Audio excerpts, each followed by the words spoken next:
À Khan Younes, l'émotion est immense. Après avoir passé des semaines loin de leurs proches, ces Palestiniens sont de retour chez eux.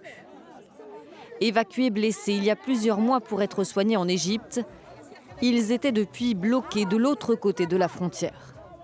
C'était compliqué et les Israéliens refusaient de les laisser rentrer. Lorsque la réouverture de la frontière a eu lieu, je les ai inscrits parmi les premiers groupes à rentrer et j'ai insisté pour qu'ils reviennent, même s'ils devaient encore suivre un traitement, car ils préféraient mourir dans leur pays plutôt que loin de chez eux. Rentrer chez elle, c'est aussi le choix qu'a fait cette jeune femme, blessée par des tirs israéliens et opérée en Égypte.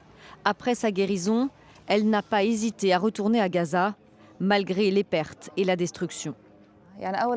Ma première impression de Rafah, Khan Younes et des environs a été celle d'une dévastation totale.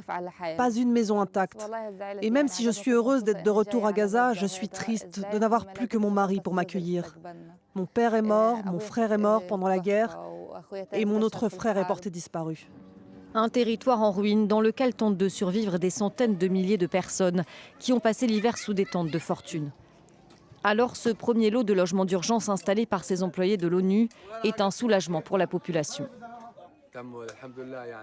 Dieu merci, on nous a donné cette caravane en fibre de verre et Dieu merci, elle nous protège de la pluie. Avant, l'eau s'infiltrait dans notre tente et on ne pouvait même pas s'asseoir. Même nos vêtements étaient mouillés.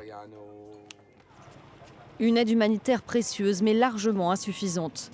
Pour permettre son afflux dans l'enclave, l'ONU et les organisations humanitaires continuent de réclamer la réouverture totale de la frontière avec l'Égypte, prévue dans le cadre du plan du président américain. Selon le Croissant Rouge, 20 000 patients, dont 4 500 enfants, ont actuellement un besoin urgent de soins.